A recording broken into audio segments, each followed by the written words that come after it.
Olá, eu sou o professor Murilo Jacobi e neste vídeo nós vamos falar sobre o parecerista jurídico na nova Lei de Licitações e Contratos, a Lei 14.133 de 2021. O artigo 53 da nova lei traz a figura do assessor jurídico, da órgão de assessoramento jurídico, para dar o parecer de controle prévio de legalidade do edital de licitação. No seu parágrafo 1º, ele estabelece os requisitos desse parecer, que é apreciar o processo conforme critérios objetivos, manter uma linguagem clara, simples e compreensível, ter uma conclusão clara sobre o seu processo. Apesar desses parágrafos parecerem ser desnecessários, eles ajudam a orientar o parecerista jurídico para que tenha um maior resultado e a finalidade do seu trabalho. E é importante para a gente falar sobre a finalidade do trabalho do órgão de assessoramento jurídico, do parecerista jurídico, a gente voltar um pouco no tempo para construir esse histórico. Isso porque, antes da 866, a função do órgão de assessoramento jurídico era fazer o assessoramento jurídico, apoiar e esclarecer dúvidas dos gestores quando eles praticavam os seus atos. Infelizmente, na 866, essa figura foi deformada e virou uma etapa de controle, a aprovação do edital para o órgão de assessoramento jurídico antes do edital sair para a rua. Infelizmente, esse posicionamento continua, de certo modo, na nova lei de licitações, onde o órgão de assessoramento jurídico tem uma função de controle. Ele não assessora, ele efetivamente controla na hora que ele analisa, faz o controle prévio de legalidade do edital. Por outro lado, nós temos o fortalecimento da figura do assessoramento jurídico de fato no artigo 10º da Lei 14.133. Nesse artigo é estabelecido que o gestor público que pratica um ato com base no parecer jurídico, se ele for responsabilizado perante os órgãos de controle ou perante o judiciário em atos criminais, ele deve ser defendido pelo órgão de assessoramento jurídico. E isso é muito relevante. Em primeiro lugar, porque nós vivemos a era que a doutrina chama de a era do apagão das canetas. Os gestores públicos têm medo de decidir praticar atos, porque se alguém questionar, ele vai ter que desembolsar o dinheiro do seu salário para pagar um advogado. Porque o órgão público muitas vezes vai largar ele as favas para ele se virar sozinho na defesa do ato. E muitas vezes esse ato está em consonância com a posição da prefeitura, com a posição da administração pública, com a posição legítima, republicana e democrática. Mas na hora de responder, o gestor está sozinho. Então é muito importante para nós a manutenção desse dispositivo que está sendo atacada por uma ADI no Supremo Tribunal Federal. E não só para defender o gestor, mas para ajudar a reposicionar o órgão de assessoramento jurídico. Fortalecer o órgão de assessoramento jurídico a incentivar o uso de padrões na administração pública. Professor, qual é a relação? Simples. Se eu tenho editais e contratos padronizados, a aprovação do órgão de assessoramento jurídico é muito mais simples, é muito mais ágil.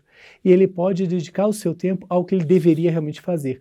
Assessorar, ajudar, tirar dúvidas, apoiar o gestor público quando ele tem dúvidas de como atuar. É lógico que, com base no artigo 10º da nova lei, os gestores públicos vão provocar muito mais o assessoramento jurídico. E se ele não se reorganizar para funcionar para o que ele deveria funcionar, ele não vai conseguir nem aprovar os editais e vai ser um gargalo, e nem efetivamente assessorar os gestores públicos. Então é muito importante que os órgãos se organizem para darem o maior resultado possível. Não fuja, assessor jurídico, que aqui é um pleito meu do dever de apoiar o gestor público. Não fique pensando que isso é uma instância de controle, não é essa a finalidade. E felizmente a gente vê um movimento do judiciário e até do Tribunal de Contas de afastar-se da ideia de responsabilizar o parecer jurista, salvo quando são questões esdrúxulas, exageradas, no caso de dolo, no caso de erro grosseiro. Mas se a gente tem cada vez mais tendo parecer jurídico defendendo o gestor e cada vez menos os órgãos de controle judiciário focando seus ataques nos pareceristas jurídicos. E isso é muito relevante para o nosso cenário. Para finalizar essa ideia, a gente volta a lembrar aquele posicionamento trazido pela Advocacia Geral da União, uma sugestão do professor Jacobi, que ele coloca nos seus pareceres, dizendo o que esse parecer vai analisar. Parecerista jurídico, você não tem que analisar qualidade técnica, preço, você tem que analisar o processo juridicamente. E aí você pode dizer, a pesquisa de preço está mal feita. Você pode dizer, os requisitos técnicos que estão aqui não estão justificados e, portanto, estão irregularmente, injustificadamente restringindo a competição. Isso você pode fazer. E se você está no momento onde está batendo de frente com o órgão técnico, se resguarde, você não é técnico. Olha, na análise do jurídico, me parece que esse objeto está com requisitos excessivamente rigorosos. Não identifiquei a justificativa no processo. Devolvo para a unidade técnica. A unidade técnica fala, a justificativa está nas páginas tais.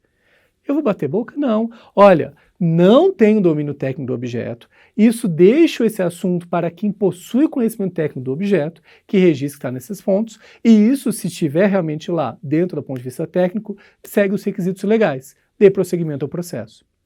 Por outro lado, isso também vai ajustar e vai exigir que o assessoramento jurídico, o órgão de assessoramento jurídico e, portanto, parecerista jurídico, tenha uma maior afinidade com o gestor. Por quê? Porque a gente quer sair junto do outro lado. Eu não quero que você me dê um parecer dizendo que meu auto está legal só para eu lhe obrigar a fazer isso sem me defender. Nós dois queremos sair do outro lado. E o que é sair do outro lado? Não é sair sem um processo, sem uma condenação. É comprar com qualidade, comprar com eficiência, dar o resultado que a sociedade precisa daquele processo licitatório. A gente precisa tirar da cabeça e essa reação natural e incrustada no servidor público dizer, não pode. Vamos pensar como eu faço para isso ser possível? Como é que eu construo essa nova solução? Como é que eu inovo licitações públicas? Por quê? Porque a sociedade clama. A gente precisa não só melhorar nosso beabá, a gente precisa acabar com a falta de material em escola, falta de medicamento em hospital, mas a gente precisa cada vez mais comprar melhor, mais eficientes, com mais soluções. E isso só quem consegue fazer é quem está seguro para propor inovação. E aí é a parceria, gestor público competente, dedicado e um parecerista jurídico embasado, fundamentado e com compromisso de ajudar a gestão. Por fim, não poderia deixar de falar, a gente sabe que existe o risco de maus gestores, de corrupção na administração pública, a gente não vive no mundo de Poliana, mas é importante lembrar que esse dever de gestor público ser defendido não é um dever dele ser eximido de qualquer responsabilidade. Existe uma exceção, inclusive, se tiver prova de ato doloso do gestor para se beneficiar contra a administração pública. Estou com a minha mala de dinheiro, fotografaram com mala de dinheiro, fotografaram com dinheiro na cueca. Nesse caso, não vai ter a defesa. E mais do que isso, é o mínimo, eu vou defender quem na minha gestão praticou o ato que eu entendia correto. Se no final das contas estava errado, causou prejuízo, a pessoa ainda vai ser punida. Isso cabe dentro do processo de ação de probidade, responsabilidade para os tribunais de contas. Mas a pessoa agora não vai estar mais sozinha, não vai estar mais desamparada. Ela sabe que quando ela está no mandato, executando os atos, praticando para resolver, depois ela vai continuar sendo protegida, mesmo depois que deixar o cargo. Então é isso que a gente espera que seja o ganho para o nosso país, uma gestão pública mais corajosa, mais eficiente e mais responsável e mais segura. Espero que você tenha gostado desse vídeo. Para saber mais sobre a nova lei de licitações e temas de direito administrativo, se inscreva no nosso canal e continue ligado. Até mais!